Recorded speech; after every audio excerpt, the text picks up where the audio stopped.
अपनी भागीदारी को हीरानगर के सीमावर्ती इलाके में केंद्रीय मंत्री डॉक्टर जितेंद्र सिंह ने वंदे मातरम यात्रा में हिस्सा लिया।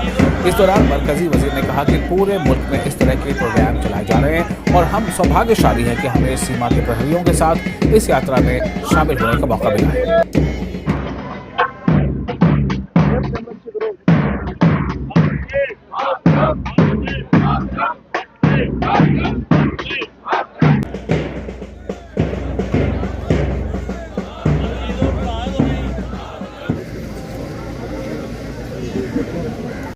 वंदे मातरम की रचना हुए 150 साल मुकम्मल हुए हैं। तो राजेंद्र प्रसाद जो बाद में राष्ट्रपति रहे, उन्होंने ये घोषणा की।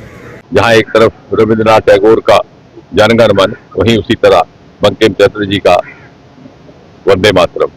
और आज प्रातः प्रधानमंत्री जी ने स्वयं एक बहुत बड़े विशाल कार्यक्रम को संबोधित किया है दिल्ली में। और योजना ये थी उन्हीं की कल्पना से कि लगभग 150 स्थानों में कम से कम इसका आयोजन किया जाएगा। जब हमें ये पेशकश दी गई कि हम कहाँ रहेंगे, तो हमारे मन में ख्याल आया कि हमारा तो सौभाग्य है कि हमारा ताल्लुक उस क्षेत्र के साथ है जो पहले ही सीमा पर बसता है। यहाँ के विधायक हैं, मैं यहाँ का सांसद हूँ, अंतर्राष्ट्रीय सीमा पर हमारा चुनावी क्षेत्र है, जीरो लाइन पर हम इस समय खड़े हैं। तो क्यों ना हम इसका आयोजन यहाँ ही जाके करें, क्योंकि इससे बढ़िया जगह क्या हम, ये बीएसएफ के जवान दिन रात जो जागते रहते ताकि हम नींद अब आराम की नींद सो सके। कई बार खाली पेट गश्त देते हैं ताकि हम अपना कामकाज का निर्वाह कर सके। और ये अगर अपना दायित्व इतना बखूबी ना निभाएं तो शायद हम अपनी दिनचर्या ना निभा पाए। इनका जितना सम्मान किया जाए, इनके आगे जितना अभिनंदन किया जाए कम है। और ये भी कोई बहुत बड़ा अभिनंदन तो नहीं, लेकिन अपने जो मन में एहसास आया है उसको प्रकट करने का एक विनम्र सा प्रयास है। और साथ ही साथ ये वो गांव है जिसने सदा सेनाओं का, सैनिकों का, बीएसएफ का पूरा सहयोग किया है। यहाँ तक कि इस गांव के लोगों ने जब भी जरूरत पड़ी अपनी जमीनें भी दे दी पिकेट्स बनाने के लिए, बॉर्डर पोस्ट बनाने के लिए, और कभी मुआवजे तक की मांग ना की। लेकिन मोदी सरकार के आने के बाद, क्योंकि मोदी जी ने बड़ी संवेदनशीलता के साथ प्रशासन को चलाने का हमें एक ढंग सिखाया है, तो ये समझा गया कि जो इनका आर्थिक जो नुकसान हुआ है या जो इनकी आर्थिक पूर्ति हो सकती है वो भी की जाए।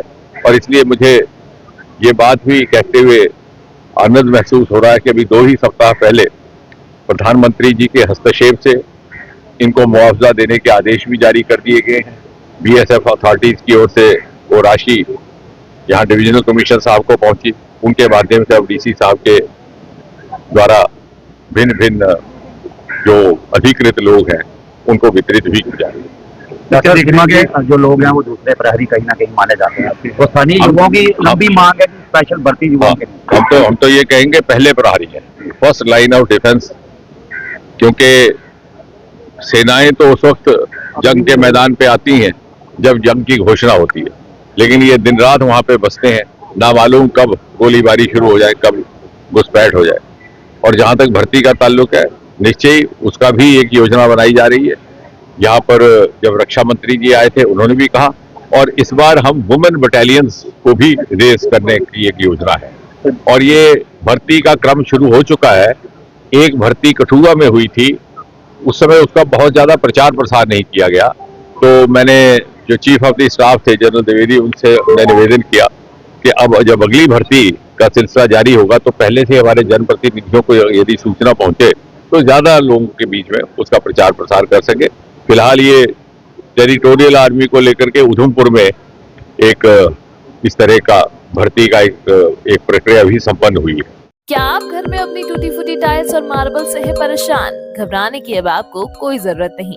रणवीर सिंह मार्बल बसोहली आपके घर पहुंचा कर दे रहा है टाइल्स और मार्बल, वह भी लाइफ टाइम वारंटी के साथ। कांटेक्ट करें 7006697031 या फिर 9149487308 पर।